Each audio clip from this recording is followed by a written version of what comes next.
Can you hear me? Hi, yes, I can hear you. Hi. I am not a Everybody's in host the yet. room, just FYI. I think if you could just see me just now, then I think everyone can on the call. Okay. Um, Let me see if we I can am find not the a host. host though. Yeah.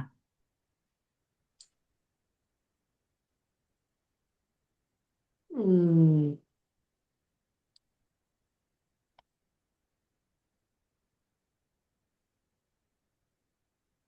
Promote to panelist?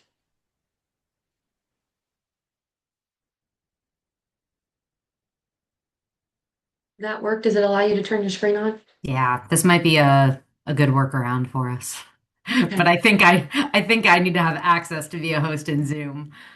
Okay. Oh, that's okay. All right. And Our then you first should time be able using this, to, so yeah, we live and we yeah. learn. And I believe everyone should be seeing and hearing us. Yeah, we have Chrissy, Karen, Logan, Hi, Ryan. Hey everybody. guys. It's good to see everybody. Can somebody maybe throw, say something in the chat? This is our first time using Zoom webinars, so admittedly, Yes. we're learning Please a bear lot. with us. Sheila, thanks for raising your hand. Awesome. I'm assuming that Welcome, means you can everybody. hear us. Thanks. Oh, I see everyone in the Q&A. Yeah, Ryan, this might That's the be the chat, chat. Ryan. We might have to switch some things around for the next one, but We're just going to get better and better at this. yeah, it's our first time using this. We last year, Corey and I would use Zoom, just like regular Zoom meetings, and we were like, don't know if this is the best experience. So here we are using the webinars and still learning. And So still, still just figuring it out. So yeah. thanks for bearing with us. Corey, do we want to start recording, or do you already have it recording? It's already recording. Yep. Perfect. All right. Well, I'm gonna kind of let you kick it off then. Yeah. Okay. Well, welcome everyone. I think we'll have some more people joining in. I think we had 22 people register, which is awesome for our very first Yodel Quick Tips Live. So this is meant to be cut off at 30 minutes. Hopefully you're sitting down enjoying some lunch or just a little break from your workday to just learn a little bit more about how to make the most out of your account. That's our goal today is just to share some quick tips that Rachel and I have learned along the ride. And we want to make sure that we share those with you and that you leave today feeling a little more confident on how to manage this awesome calendar that is now on your website. We think it's pretty awesome. So, thanks again for joining. Please feel free. There's a Q&A chat in the webinar. We will keep an eye on that and we will have time for questions at the end. But please feel free to throw those in there. Or if you want to talk, put that in the chat and we'll turn that on too and we can chat live. So Rachel, go ahead and take it away. Groovy. So today on our first quick tips, we are going to talk about setting up event rules. We selected this as a topic because we get a lot of questions about this. A lot of times when people are new to Yodel and they've never used a query builder before, they want to dive a little bit deeper into this topic. So that is what we're going to cover today. Corey, you want me to hit this first slide before I turn it to you? Yes. Okay. Yep. So there are a lot of fun things you can do with your calendar. And we actually get some sightline to what folks are doing on a regular basis in their Yodel account. And believe it or not, there are a lot of things that are in there that people aren't using. So we just want to touch on a few little items that just to remind you of what you can do. Now, one of the things that we really encourage, and I know there are some of you on the call that are already doing this, but creating multiple calendars on your website is going to be an amazing resource to help you track analytics and get a little bit of a better pulse on what's really popular in your community. As you know, we don't currently provide data necessarily to show you like what people are selecting from the category dropdown, but if you create separate calendars, such as family fun, music and entertainment, arts and culture, you can track the views on those pages by incorporating them throughout your website. So it's another way to get some usable data to see what is most popular in your community. This also has a significant SEO impact. So we do see communities that are incorporating this feature and offering more than just one calendar, maybe two, three, or even four, do see more website traffic to their site because they've increased the number of pages that Google can index. And Google loves these event calendars because of how often they're updating and generating new, fresh content. The other thing, and Corey and I are going to dive a little deeper into this today, because this is a question we get a lot. Customizing your rules to increase efficiency. So you can remove tags for events that you find yourself removing often. Do you ever go in there and you're like, ugh, here's this happy hour special again? I'm really getting sick of seeing that. You can just programmatically remove anything that's getting tagged happy hour. We're going to show you today how to create custom quick filters. Valentine's Day is coming up. I am seeing a ton of Valentine's Day events out there. Whether or not you're a Valentine's Day naysayer, I don't know. Myself, my husband, and I don't really celebrate, but maybe I can convince him to go to one of these fun events. I don't know. We'll see. You can change colors and fonts to fit your brand. Featuring events. Oh, Corey, how often do I mention this to you? Like, All the time. I love calendars that feature events. Mhm. And you guys know I'm constantly sharing Yodel with other communities. Like I will go to a calendar and share it if events are featured. Those are the ones that I'm sharing in sales mode, to be totally honest, because I love seeing when people feature events. I think it looks really cool, helps draw some sightline to fun things happening in the community. And then, if you haven't already seen this, we just launched this new feature to have folks actually subscribe to your calendar. And we're going to show you how to turn that on and talk about that a little more today. Yeah. Anything else you want to add, Corey? I think the only thing to note here, especially I know we have some attendees today that are actually using our API. So the main topic today, that editing the event rules, that is across the board for all Yodel users, whether you're using our API or our widget or our iCal. Now, as far as like custom quick filters, colors and fonts, and the subscription feature, those are for those widget users. So that's something to keep in mind. If you have more questions about the differences there, you just let us know. We'll cover those today too if we have time. But let me share my screen and we're going to dive into the meat of what today's Quick Tips Live is all about, which is editing your event rules. So you may not even know what do you mean by event rules? And where we're going to go in your Yodel account is the plugin manager. As most of you know, if you don't already, this is where you go to manage your plugins or your calendars. You'll see those words interchangeably used. So we have three different examples here that we're going to show, but where I'm going to focus, and probably this scenario is for most of you, is just your main event calendar, the community calendar that's on your site. We're going to edit that and see how we can adjust this and so what tips and tricks we have. So we're going to use a widget user as our main focus today, and you can choose your plugin type right from here.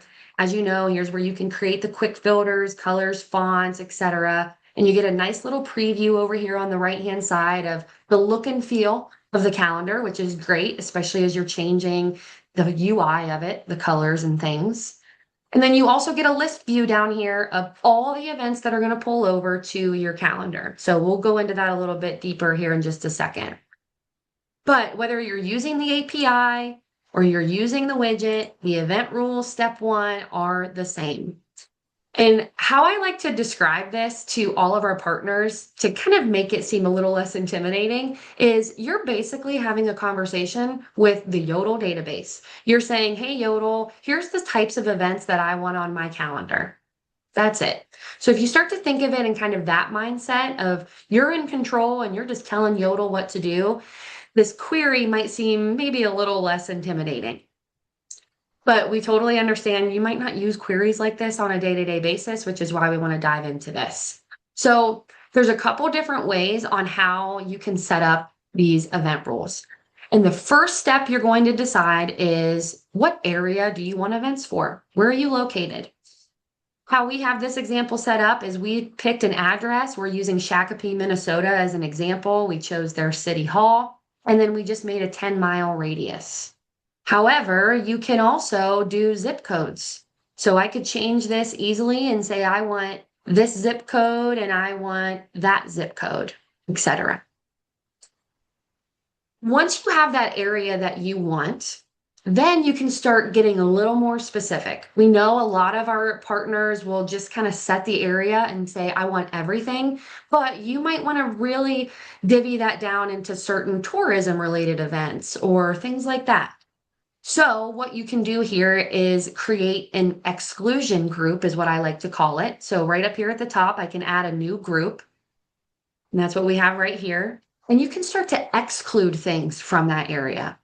So let's say I didn't want this bar and grill. So all I did was set the rule to organization not equals muddy cow bar and grill. And we'll show you how to set that up. I also excluded this church. I excluded the categories youth sports. I don't want any event that has the category youth sports. And then to Rachel's point earlier, I excluded the tag happy hour. I don't want any events in that area that have the tag happy hour. These are the types of things that you can do to really, dissect the types of events that are pulling over. You don't have to use everything that Yodel's scraping. You can, but you can get really granular with the types of things that you want to promote. Do we have a question that pulled through, Rachel? Yeah, Ryan asks, why do some of my rules not list org name?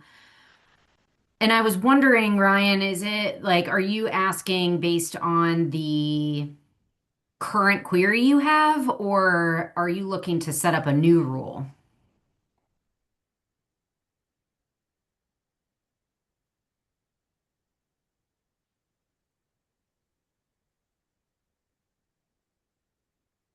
And for everybody on the line too, while we're waiting on a response from Ryan, what you can do and what we see a lot of chambers do as well. Let's pretend that these groups did not exist on this event rules.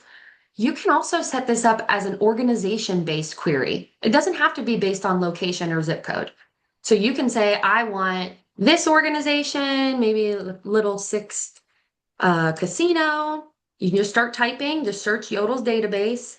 And I want the Minnesota Landscape Arboretum.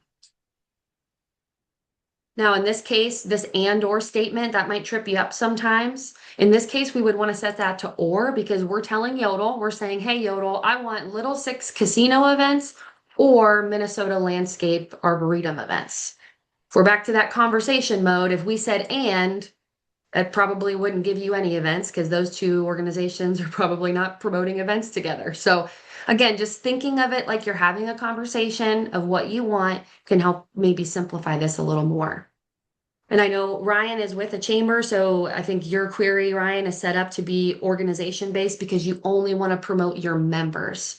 So this is another option, guys, to set up your query on just these specific businesses that I know are in Yodel.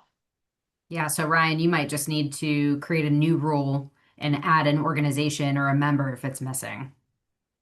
Yeah, simple as that. So something else to point out here real quick before I hand it back over to Rachel is back to this list view of events. What we want to avoid and to help save you all time as you're picking and choosing what types of events you want. We all know that you can come in here and individually exclude events just like this. But what if you're starting to come in here and you're excluding the same types of events over and over again? That's where we would recommend you actually just come up here and change your rules so you don't have to do that manual work. So what you could do is maybe I don't want these winter events from Minnesota Landscape Arboretum, but I want everything else. I could come in here and just say tag not equals winter. And I know for a fact that the tag on that event is winter. There's another one like a lot of library story times, for example. That might be another one that you want to exclude. You want everything from the library except the story times. You could find that event, find the tag or keyword associated with it. And when you put it here in your rules, you know for a fact it is going to exclude that event and any others like it in the future. Yeah, And then another one, thing sorry, Corey, I was just gonna oh, go say ahead. another thing that I really love doing if I'm like really trying to peek into the tags is I export it to an Excel spreadsheet and then filter. You might have already been getting to that, Corey, but that is No, thanks something for that I pointing that think out. if you're really trying to get deep into what events are getting tagged, it might be easier to sort them in Excel versus trying to manage it in the plugin manager. Absolutely. So you can do that right from here. You can also sort each of these columns Oh, that's as true. You well can do to that make it too. easier, but there's a lot of different ways to use this workflow, which is great. Hmm. And one final thing I'll show you guys is with that Valentine's Day idea that Rachel mentioned earlier, I want to pop over to what this calendar we're working on actually looks like live. So as you can see, I created a custom filter with Valentine's Day. I put a little heart emoji. You might not have even known you could do that to make it a little more fun. Here's all of the events related to a Valentine's Day in Shakopee. As you can see, there's kind of event series happening. So there's a bunch of different things happening every day from the same businesses, but that's okay. They're hosting something related to Valentine's Day every day. What you can do to set that up, if you come back to your plugin manager, you can say create quick filter. And let me show you how I did this. It's a query builder again, but it's a little simpler. So I can just add a bunch of rules, and typically you're going to use keywords in this scenario. Keyword equals Valentine, Valentine's Day, romance, love letters, etc., etc. I used these tags as references down here on the list to create that. But this is a great way for you to really customize events that you want to, or customize the calendar to promote specific events. We've seen in the past too, creating quick filters for specific businesses. Maybe your organization hosts events and you want a quick filter just for your stuff. You can do that as well. But I will hand it over to Rachel, who's going to talk about other calendars that you can create too. Yeah, thanks, Corey. I just had another thought too on the Valentine's Day quick filter because coming soon with the event catalog, they're going to be able to add tags to events. Yeah, you can really So customize it. yeah, that's going to be really cool because then if like they feel there's another event that maybe it's not getting tagged Valentine's Day because it's not a Valentine's Day event, they're going to be able to customize those events too. That'll be really Yeah. cool. Okay, so let's jump over to talk about creating multiple calendars. If you haven't already guessed, I am a little passionate about this because I think that there's a lot of value that it can bring to your organization, especially when you start tracking it in your dashboard. You're going to be able to start seeing views related to each calendar. Obviously, this is a test account, so you're not seeing anything right now. But think about how cool it will be to be able to maybe come back to your board or at a community meeting and say, hey, we're seeing that there's a lot of people checking out music and entertainment in our community. And you can track that by creating these multiple calendars, okay? So, also, one thing I will say, don't forget to change your destination URL. It needs to be the link of your website so we can track it, okay?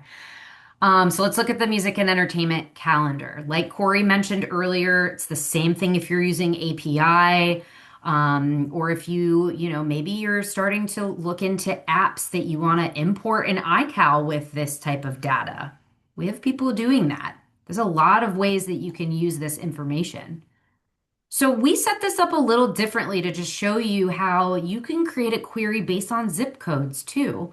In this example, we're also pulling in events that are happening in Eden Prairie, a neighboring community to Shakopee.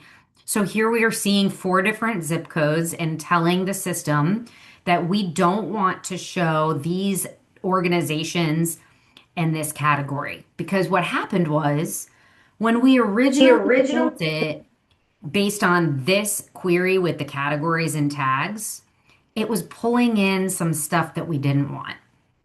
So this might be one of those scenarios where you create a query, you check down here to see what's getting pulled through, and check it out. Even right now, you might be saying to yourself, don't love that the library is getting pulled in here because I understand that it's family story time and there might be some music associated with that, hence why it got tagged music.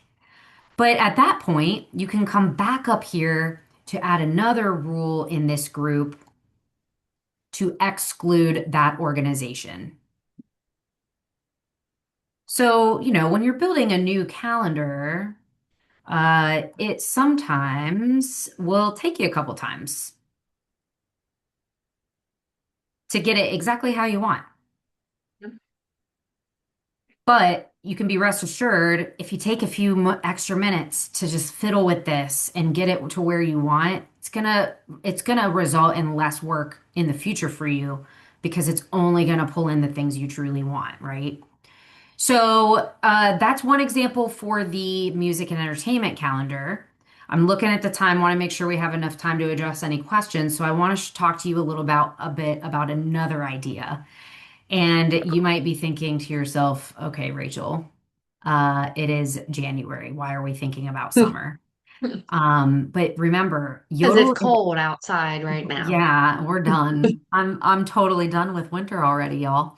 Yeah. I'm already thinking about summer concert series, barbecues, all the things. And I think this is a really cool thing to start thinking about setting up. You could set it up right now after this call. And it Yep. might look kind of like this. It might look a little bland. We're just getting the City of Eden Prairie's Memorial Day, couple field day events from the schools. Don't be surprised if your query doesn't pull in a whole lot. But what's really neat is you could come back to this here in March, April, and I can assure you you're going to see a ton more stuff because your businesses are going to start posting their summer events and Yodel's going to pull those in. Yep. So you could start kind of seeing ahead of time what is happening in the summertime in your community. And I even think you could start creating blog posts about that content, social media. Yeah. I mean, Something that's, too to note on that blog post idea, Rachel, not to get too off track, but if yeah. you guys are posting blogs about events, you can put a calendar on that blog. And we actually really encourage that. That can have a huge benefit on SEO. It can make just a great user experience. So if you're creating a summer blog, put this code on that blog page so that they have the content you want them to read and then the calendar right there for them. That is a really good idea. I think actually Discover Shakopee did that last summer, took this exact approach. Yep. That's super cool. So we will actually, I think we've got a document we'll send you with these ideas on how to create this summer event calendar. But check out these tags. Like, it's just like you could double this up Yeah. theoretically. These are just tags we see constantly in Yodel being used when it comes to summer events. So you could create a query, whether it's radius based, zip code based, whatever it might be. Perhaps you only want to keep it organization based and create those tags. You can absolutely do that too. And then create an or statement group and just filter out all these tags. And Yeah. it you can keep it on your you can keep it on here. You don't even have to do anything with it until summertime, but it's done, it's in there. It'll remind you to get those events back in there after. And one other thing I'll mention too, you might say be thinking, well, gosh, Rachel, like we don't like Ryan might be thinking, God, I don't want to have to redo all these organizations again. That's going to take me forever. Just copy it and you can create one with the original event rules you set up from your master Yep. calendar. Yep. So you don't have to redo all of that work. We know that would take forever. Yep. One other We did have thing, go Rachel, ahead, just Corey. to address some of these questions. Tom, who is one of our API users, is Yeah, asking if we create additional calendars, does it come over to the API they're using now? So maybe show, and the answer to that, Tom, is each individual calendar would have its own API. So if you can show that, Rachel, in the yeah, summer events, you can just come to the API option, copy that, and then you could share that with your development team and they can integrate that into your website as well. yeah, great question. Same Love thing for that. the widget code. Of course, it would be the widget would have its own code per calendar as well. Yep, And then Logan asked about the Christmas and holiday and Halloween calendars that they have. So, and asking about creating a calendar for a specific time frame.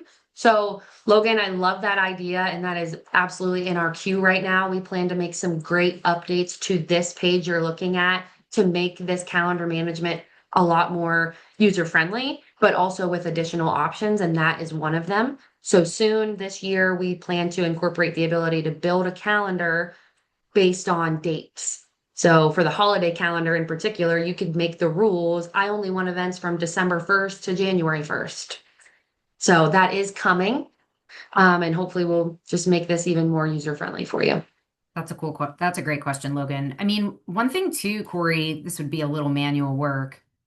but they could go home soon. This is going to be called Event Catalog, by the way. I think some of you might be beta testers and already have that, but you could theoretically, like, say Valentine's Day weekend, you could select your dates, apply that filter, and then you could manually add any event you wanted to any widget. So if you created Logan like a holiday calendar and you just wanted to start going in and like adding those individual events to that calendar, this is a workaround for that. Yep. Great point. There was one other thing. Oh, were there any other questions, Corey, that you wanted to Nope. answer at the Those are moment? the two. Okay. Those are really good questions, you guys. The one other thing I just wanted to touch on really quick is this subscribe feature. I know most of you probably already know about this, but we are already seeing a lot of folks expressing interest in this, using it. It's totally optional, no extra cost. All you have to do is just toggle that button on. And what that's going to look like is an option on your calendar for folks to just fill out their name and email and get a weekly email of events of your choosing every Monday. Great feedback loop for them because they're going to get linked right back to your calendar. It's branded for you, so it's going to appear that it's coming from you. And if they even want to opt in to receive other emails from you, you're going to be able to download those subscribers right from your dashboard and you can import them into any existing list you have. So definitely encourage you to take advantage of that feature. It's free, it's included in your partnership, and I think it's going to be a great way to get some additional folks coming back to your site. Yeah. I am going to right now, we have 5 minutes left. I'm going to unmute everybody so that if you have questions you want to just say out loud, if that's easier than putting them in the chat, you can. Just give me 1 second here to do that. But we want to make sure that we answer any other questions that you guys have. So what do you have for us?